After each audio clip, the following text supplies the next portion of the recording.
नमस्कार दोस्तों, स्वागत है आप सभी का हमारे यूट्यूब चैनल ऑब्जेक्टिव सेंटर पर।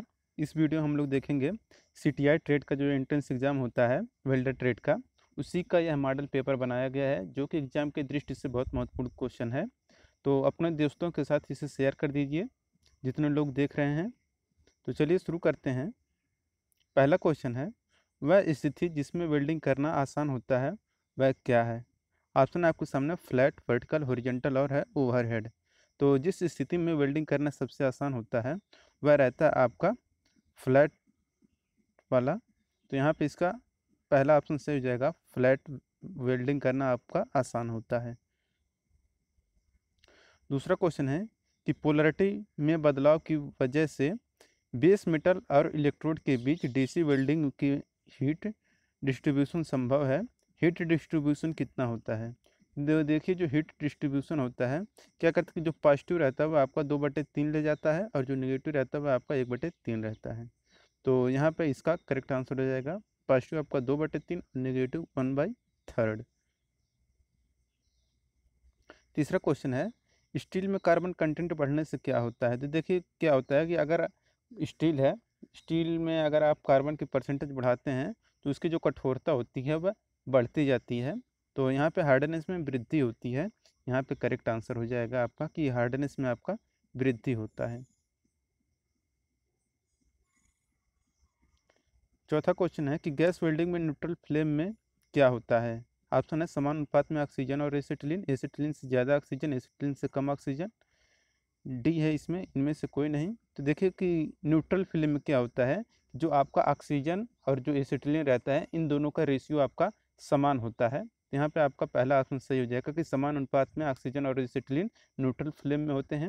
अगर आपका एसिटिलीन की मात्रा कम है और ऑक्सीजन की मात्रा ज़्यादा है तो वह आपका ऑक्सीडाइजिंग फिल्म होता है। अगर आपका इसका मात्रा ज़्यादा है एसिटिलीन का और ऑक्सीजन की मात्रा कम है तो आपका कार्बोराइजिंग फिल्म होता है। पांचवा क्वेश्चन है कि गैस सिलेंडर रेगुलेटर और होल पर किसका प्रयोग नहीं करना चाहिए? ऑप्शन है wretch, Teflon tape, leak detector, oil. देखिए, गैस सिलेंडर रेगुलेटर और होल्स पर जिसका प्रयोग नहीं करना चाहिए वह रहता है आपका आयल। यहाँ पे इसका उत्तर सही होगा, आयल यहाँ पे करेक्ट आंसर होगा। छठा क्वेश्चन है, गैस कटिंग में यदि बहुत ही कम कटिंग ऑक्सीजन की सप्लाई होती है तो क्या होगा? तो देखिए, यदि आप गैस कटिंग कर रहे हैं और उसमें आपको ऑक्सीजन की जो सप्लाई है वह आपका कम हो पा रहा है तो क्या होगा कि आपकी जो पूरा मेटल रहेगा वह नहीं कटेगा। तो अच्छी तरह से नहीं कट पाएगा, तो मेटल पूरी तरह से नहीं कटेगा आपका। यहाँ पे इसका डी आंसर सही हो जाएगा कि मेटल पूरी तरह से नहीं कटेगा।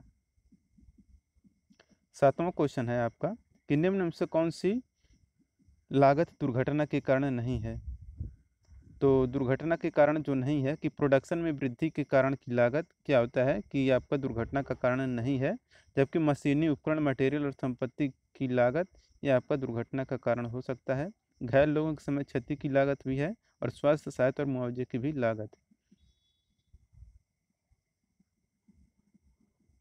आठवां क्वेश्चन है, मशीन बेड की मैन्युफैक्चरिंग में कास्ट आयरन का उपयोग करते हैं क्यों? तो देखिए, मशीन बेड की मैन्युफैक्चरिंग में कास्ट आयरन का उपयोग इसलिए किया जाता है क्योंकि यह क्या करता है, शॉक अब्जॉर्बर भी होता है और इसके बाद यह कंप्रेसिव स्ट्रेंथ भी इसकी क्या होती है, ज़्यादा होती है।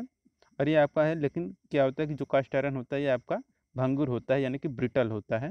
यहाँ पे इसका आपका पहला ऑप्शन सही हो जाए कि यह कंप्रेसिव स्ट्रेस ज़्यादा प्रतिरोधी है।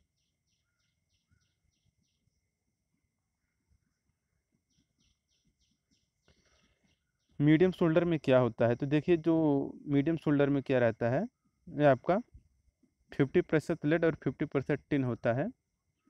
तो यहाँ पे इसका ये ऑप्शन से हो जाएगा। देखिए, जो शोल्डर रहता है यह पीबी और एसएन से मिलकर बना होता है। हार्ड शोल्डर, नरम शोल्डर, मीडियम शोल्डर ये सब होता है, सब अलग अलग टाइप का। तो इसमें क्या होता है कि लेड और जो टिन रहता है इनका परसेंटेज अलग अलग रहता है। तो अगर पूछा जाए कि जो नरम शोल्डर रहता है तो उसमें आपका नरम शोल्डर में आपका पहला आंसर करेक्ट हो जाता है कि 63% आपका टिन होता है और जो लेड होता है आपका 37%। लेकिन जो मीडियम की बात किया है तो यहाँ पे आपका 50-50 वाला करेक्ट होगा। 10 नंबर क्वेश्चन है कि इलेक्ट्रिक आर्क वेल्डिंग में प्रयुक्त होने वाला आर्क है कोई। तो देखिए जो इलेक्ट्रिक आर्क वेल्डिंग में प्रयुक्त होने वाला जो आर्क रहता है वह क्या होता है कि आपका लो वोल्टेज और हाई करंट डिस्चार्ज होता है। तो यहाँ पे लो वोल्टेज और हाई करंट डिस्चार्ज, यानी कि ऑप्शन नंबर यहाँ पे सी करेक्ट हो जाए कि लो वोल्टेज और हाई करंट डिस्चार्ज की ज़रूरत पड़ती है इलेक्ट्रिक आर्क वेल्डिंग में। 11 नंबर क्वेश्चन है एसिटिलीन रखने वाले सिलेंडर को पेंट किया जाएगा किस कलर से। तो देखिए जो एसिटिलीन सिलेंडर रहता है इसे हम लोग मैरून कलर से पेंट करते हैं, और जो ऑक्सीजन सिलेंडर रहता है उससे हम लोग ब्लैक कलर से पेंट करते हैं। तो इसे याद रखिएगा कि यहाँ पे एसिटिलीन गैस सिलेंडर का रंग पूछा है तो यह मैरून कलर का, अगर यहीं पे ऑक्सीजन का तो यह आपका ब्लैक हो जाता। 12 नंबर क्वेश्चन है एक गैस कट में ग्रुप्स हैं और डीप ड्रैग लाइनें हैं, इसका कारण क्या हो सकता है। तो देखिए इसका जो कारण हो सकता है कि कट सरफेस से बिल्कुल पास में टिप है, ये इसका मेन कारण हो सकता है कि अगर कट में ग्रूव है तो इसका कारण है कि कट सरफेस के बिल्कुल पास में टिप है। 13 नंबर क्वेश्चन है कि इलेक्ट्रोड साइज का संदर्भ किससे है। ऑप्शन है इसके कोर वायर के व्यास से, कुल मिलाकर इलेक्ट्रोड के व्यास से, फ्लक्स कोटिंग की मोटाई से, इलेक्ट्रोड की लंबाई से। तो इलेक्ट्रोड साइज का जो संदर्भ होता है इसके कोर वायर के व्यास से लिया जाता है। तो यहाँ पे इसके कोर वायर के व्यास से लिया जाता है, यहाँ पे पहला ऑप्शन सही हो जाएगा। 14 नंबर क्वेश्चन है गहरे पानी में कटिंग के लिए कौन सी ईंधन गैस उपयोग की जाती है। देखिए जो पानी के अंदर जो होता है गैस वेल्डिंग जो वेल्डिंग की जाती है, पानी के अंदर जो रहता है जैसे कि जहाज वहाज हो गए, उसमें अगर आपको कोई खराबी आता है, अगर वहाँ पे वेल्डिंग करने की ज़रूरत पड़ती है तो वहाँ पे जो ईंधन गैस यूज की जाती है वह आपका हाइड्रोजन रहता है। ये क्या करता है कि पानी के अंदर ये वेल्डिंग की जाती है। 15 नंबर क्वेश्चन है निम्न में से कौन मेटल की केमिकल प्रॉपर्टी है। तो देखिए जो मेटल की केमिकल प्रॉपर्टी होती है वह रखता है आपका संक्षारकता होता है।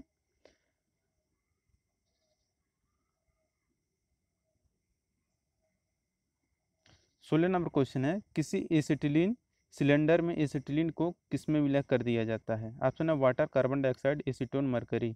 तो एसिटिलीन सिलेंडर में एसीटोन को जो विलय करते हैं वह हम लोग एसिटिलीन को एसीटोन में विलय कर देते हैं। यहाँ पे आपका सी वाला आंसर से हो जाएगा, एसीटोन में विलय करते हैं, एसिटिलीन को एसीटोन में विलय करते हैं। 17 नंबर क्वेश्चन है कि काटने के पहले प्रीहीटिंग के लिए सही फिल्म क्या होता है। ऑप्शन है आपके सामने oxidising film, neutral film, carburising film, slightly carburising film. तो देखिए काटने के लिए जो से पहले प्रीहीटिंग करना जो सही फिल्म होता है वह आपका रहता है न्यूट्रल फिल्म। न्यूट्रल फिल्म आपको पता होगा कि सबसे ज़्यादा यूज किया जाने वाला फिल्म होता है न्यूट्रल फिल्म। इसमें क्या होता है कि आपका ऑक्सीजन और एसिटिलीन का जो रेशियो होता है वह 1:1 के रेशियो में होता है। तो यहाँ पे आपको समझ में आ गया होगा। ऑक्सीडाइजिंग फिल्म जो है, ऑक्सीडाइजिंग फिल्म में क्या होता है आपका ऑक्सीजन की मात्रा ज़्यादा होती है और एसिटिलीन की मात्रा कम होती है। और जो कार्बोराइजिंग फिल्म रहता है इसमें एसिटिलीन की मात्रा ज़्यादा होती है और ऑक्सीजन की मात्रा कम होती है। 18 नंबर क्वेश्चन है गैस कटिंग और वेल्डिंग के लिए एसिटिलीन ऐसा ईंधन है जिसमें क्या होता है। तो गैस कटिंग और वेल्डिंग के लिए एसिटिलीन ऐसा ईंधन होता है जिसमें होता है कि आपका 92.3% कार्बन होता है और 7.7% हाइड्रोजन होता है। तो यहाँ पे आपका बी आंसर करेक्ट हो जाएगा। दोस्तों अगर वीडियो पसंद आ रहा हो तो वीडियो को लाइक कर दीजिए, अगर आप हमारे चैनल पर नए हैं तो चैनल को सब्सक्राइब कर लीजिए। जिन लोगों ने वीडियो को शेयर नहीं किया वो लोग वीडियो को शेयर कर दें। 1-2 मिनट का सेकंड है, अभी हम 5-10 सेकंड बाद चालू करेंगे, आप लोग शेयर कर दीजिए तब तक। क्या है कि अगर आप लोग पीडीएफ लेना चाहते हैं इसका तो आप हमारे टेलीग्राम चैनल ऑब्जेक्टिव सेंटर को ज्वाइन कर लीजिए। डिस्क्रिप्शन बॉक्स में हमने लिंक दिया है, आप वहां से ज्वाइन हो सकते हैं। और आप लोग क्या है ग्रुप बनाए हैं जहाँ पे आपको 1000-1200 लोग मिल जाएंगे, वहाँ पे आप लोग डिस्कशन भी कर सकते हैं। तो आप लोग डिस्क्रिप्शन बॉक्स में से लिंक दिया है उसमें से ज्वाइन हो सकते हैं, या फिर आप लोग टेलीग्राम में ऑब्जेक्टिव सेंटर नाम से सर्च करिएगा तो भी वहाँ पे आपको मिल जाएगा और पीडीएफ भी वहाँ पे आपको प्रोवाइड होता रहेगा। तो अपने दोस्तों के साथ शेयर कर दीजिए इसको वीडियो को। नेक्स्ट क्वेश्चन है आपका कि सोल्डरिंग के दौरान फ्लक्स क्या कार्य करता है। तो सोल्डरिंग के दौरान फ्लक्स का देखिए जो कार्य करता है रहता है कि यह सोल्डरिंग होने हो तो साफ़ कर देती है, जहाँ सोल्डरिंग होना रहता है वहाँ पे साफ़ करता है, फिर सोल्डरिंग का गलनांक कम करता है और जॉइंट पर सोल्डरिंग के फ्लो को आसान बनाता है, ये भी सही है। यहाँ पे आपका डी आंसर करेक्ट हो जाएगा, उपरोक्त सभी कार्य करता है। दोस्तों ये पीडीएफ जो बनाए हैं ये आप लोगों के इसलिए बनाए हैं कि यहाँ पे देखिए उत्तर तुरंत दे दिया गया है, ताकि आप लोग अगर रिवीजन करें इस पीडीएफ से तो बार बार आंसर आपको जाके नीचे खोजना ना पड़े, इसलिए यहाँ पे डायरेक्ट कर दिया गया है ताकि आपको बाद में पढ़ने में दिक्कत ना हो। तो आप लोग पीडीएफ आप टेलीग्राम से ले सकते हैं। 20 नंबर क्वेश्चन है कि इलेक्ट्रोड कोटिंग का कार्य क्या है। तो इलेक्ट्रोड कोटिंग का जो कार्य होता है यह आपका आर्क को स्टेबलाइज करना होता है। तो यहाँ पर आपका बी आंसर करेक्ट हो जाएगा, आर्क को स्टेबलाइज करना इलेक्ट्रोड कोटिंग का कार्य होता है। 21 नंबर क्वेश्चन है कि सोल्डरिंग की प्रक्रिया में आपने पाया कि पर्याप्त गर्म की गई कॉपर सोल्डरिंग बिट को सोल्डर बार पर रगड़ने से उस पर सोल्डर नहीं चिपक रहा है, इस समस्या से कैसे निजात पाएंगे। तो देखिए इस समस्या से निजात पाने का एक ही उपाय है आपको कि बिट को पूरी तरह साफ कर देना चाहिए।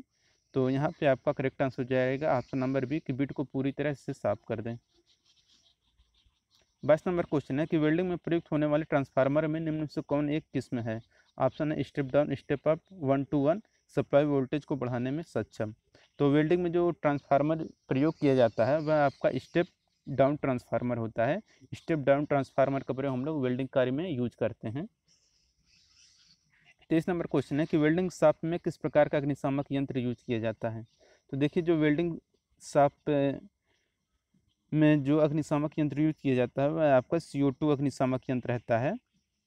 यहाँ पे आपका सी आंसर करेक्ट हो जाएगा, CO2 अग्निशामक यंत्र या CO2 एक्सटिंग्यूशर यूज किया जाता है।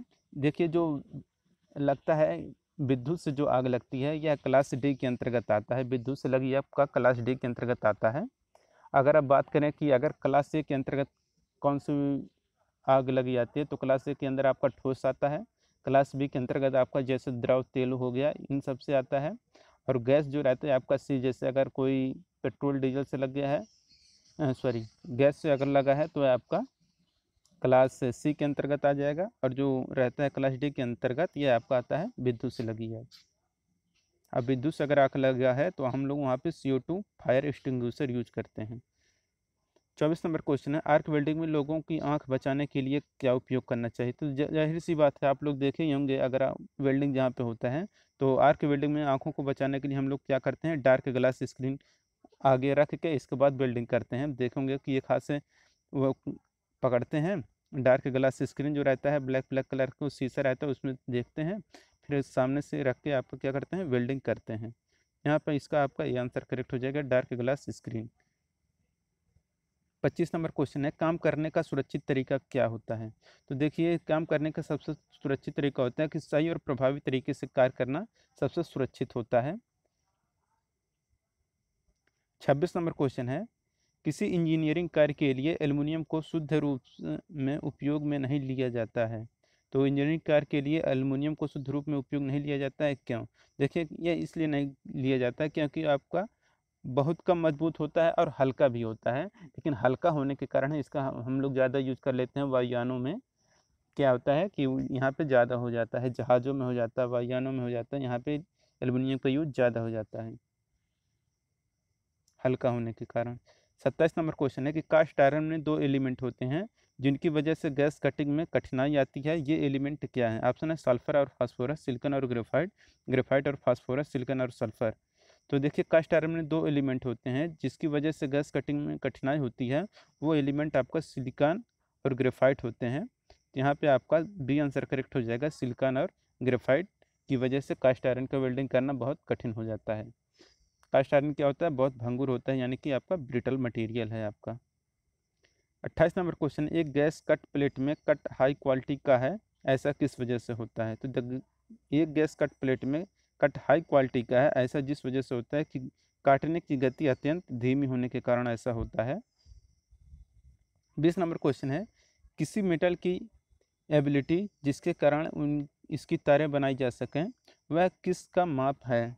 तो जिस वह गुण पदार्थ का वह गुण जिसके कारण उसका तारा बनाया जाए तो उसे पतले तारों के रूप में खींचा जा सके वह आपका तन्यता कहलाता है, जिसे कि अंग्रेजी में हम लोग बोलते हैं डक्टिलिटी। तो यहाँ पे इसका आपका correct answer option number A हो जाएगा, डक्टिलिटी या तन्यता। सबसे ज़्यादा तन्य मटेरियल कौन सा है, आपका सोना। 30 नंबर क्वेश्चन है यदि कटिंग के दौरान ब्लो पाइप को बार बार एक जगह से दूसरी जगह ले जाया जाता है तो कर्फ होगा। तो क्या कर्व होगा, ये आपका होगा ज़्यादा होगा। तो यहाँ पे आपका ये आंसर करेक्ट हो जाएगा, ज़्यादा होगा। 31 नंबर क्वेश्चन है कि ऑक्सी एसिटिलीन कटिंग प्रक्रिया में प्रयुक्त कटिंग नोजल की साइज मुख्यतः किस पर निर्भर करती है। ऑप्शन है काटे जाने वाले मेटल की मोटाई पर, ये बिल्कुल सही है कि ऑक्सी एसिटिलीन कटिंग प्रक्रिया में प्रयुक्त कटिंग नोजल की जो साइज होती है मुख्यतः आपके काटे जाने वाले मेटल की मोटाई पर निर्भर करती है। तो जिस पदार्थ का अगर हम लोग काटना है, जिस कारखंड को काटना है, उसी के साइज के हिसाब से हम लोग क्या करते हैं, कटिंग नोजल की साइज को हम लोग मेंटेन करते हैं उसी के हिसाब से। 32 नंबर क्वेश्चन है कि वेल्डिंग मशीन की साइज किसके द्वारा तय किया जाता है। तो वेल्डिंग मशीन का जो साइज रहता है इसे हम लोग तय करते हैं आउटपुट एम्पियर के द्वारा, आउटपुट एम्पियरेज के द्वारा करते हैं। 33 नंबर क्वेश्चन है कि एकल फेज घरेलू AC power supply voltage Bharat में किसमें है। तो भारत में जो देखिए घरेलू में जो सप्लाई होता है यह आपका होता है 230 वोल्ट का, 230 या 220 वोल्ट का होता है। तो यहाँ पे ऑप्शन में 220 तो दिया नहीं है, तो यहाँ पे 230 वोल्ट करेक्ट आंसर हो जाएगा। 34 नंबर क्वेश्चन है किसी मेटल की कास्टिंग, वेल्डिंग, ब्रेजिंग और सोल्डरिंग की प्रक्रिया में सबसे जरूरी निम्न में से कौन सी प्रॉपर्टी है। ऑप्शन है फ्यूजिबिलिटी, मेलिएबिलिटी, टेनेसिटी और प्लास्टिसिटी। तो देखिए मेटल की कास्टिंग, वेल्डिंग, ब्रेजिंग और सोल्डरिंग की प्रक्रिया में जो सबसे ज़रूरी होता है वह आपका फ्यूजिबिलिटी होता है। तो यहाँ पे आपका फ्यूजिबिलिटी करेक्ट आंसर हो जाएगा। देखिए जो प्लास्टिसिटी होता है ये आपका जहाँ पे जैसे कि कोई अगर पदार्थ बनाना हो पीट पीट के, तो वहाँ पे हमारा प्लास्टिसिटी का होना बहुत ज़रूरी होता है, यानी कि फोर्जिंग के द्वारा अगर फोर्जिंग में पूछे तो क्या होगा, वहाँ पे प्लास्टिसिटी हो जाता।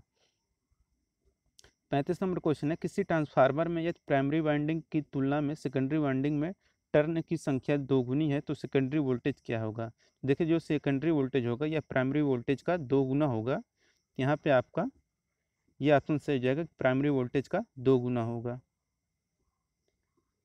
36 नंबर क्वेश्चन है कि घर या वर्कशॉप स्थल पर यदि एलपीजी में लीकेज है तो आपको क्या करना चाहिए। तो देखिए पंखा या लाइट को स्विच को ऑन ना करें, बिल्कुल सही है। अगर ये ऑन है तो इनको हम लोग क्या करेंगे, बंद कर देंगे, दरवाज़ा खोल देंगे ताकि जो लीकेज है सारे गैस बाहर निकल जाए और वातावरण में फैल जाए, उतना नुकसानदायक ना हो। यहाँ पे इसका डी आंसर सेव जाएगा, यहाँ पे यह सभी ऑप्शन सही हैं।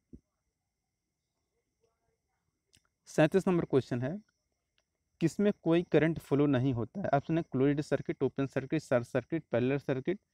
तो देखिए जिसमें कोई भी करंट फ्लो नहीं होता है वह आपका ओपन सर्किट रहता है।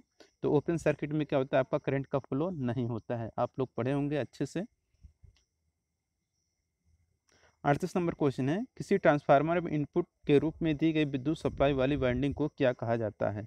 ऑप्शन है primary winding, secondary winding, main winding, auxiliary winding. तो किसी ट्रांसफार्मर में इनपुट के रूप में दी गई विद्युत सप्लाई वाली वाइंडिंग को हम लोग प्राइमरी वाइंडिंग कहते हैं। यहाँ पे इसका पहला ऑप्शन सही हो जाएगा, प्राइमरी वाइंडिंग यहाँ पे करेक्ट आंसर हो जाएगा।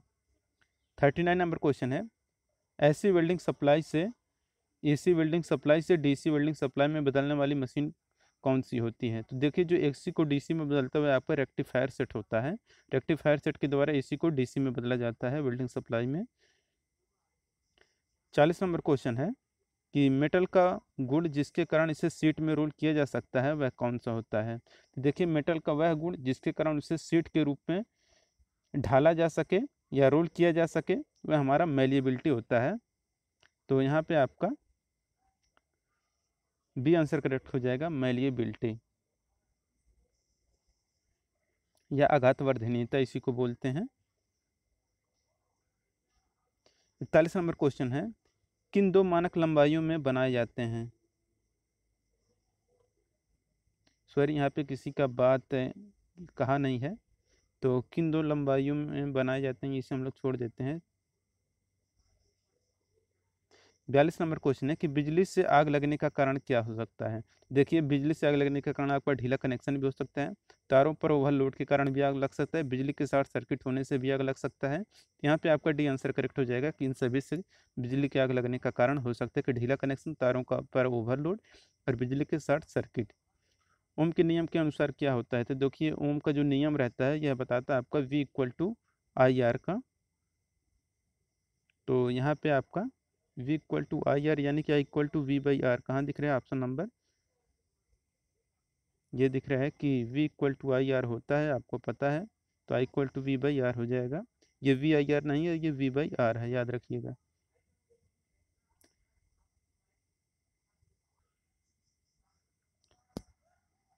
चौवालीस नंबर क्वेश्चन है, स्टेनलेस स्टील के प्रमुख अलाइन एलिमेंट क्या हैं। तो स्टेनलेस स्टील के जो प्रमुख अलाइनमेंट होते हैं वह आपका क्रोमियम और निकिल होता है। तो यहाँ पे आपका पहला ऑप्शन सही हो जाएगा। स्टेनलेस स्टील के जो प्रमुख अलाइंग एलिमेंट रहते हैं ये आपके क्रोमियम और निकिल होते हैं। 45 नंबर क्वेश्चन है, ऑक्सीजन और एसिटिलीन होज का सही कलर क्या है। तो देखिए ऑक्सीजन और एसिटिलीन होज का जो सही कलर है कि ऑक्सीजन के लिए आपका काला रहता है और एसिटिलीन के लिए आपका मैरून रहता है, जो कि आपको हम पहले बता चुके हैं। तो दोस्तों अगर वीडियो आपको पसंद आ रहा हो तो वीडियो को लाइक कर दीजिए। अगर आप हमारे चैनल पर नए हैं तो चैनल को सब्सक्राइब कर दीजिए। जिन लोगों ने वीडियो को शेयर नहीं किया है वो लोग जाते जाते वीडियो को शेयर कर दें। थोड़ा आप लोग शेयर कर दीजिए, सपोर्ट करिए। मिलते हैं नेक्स्ट वीडियो में। Thank you.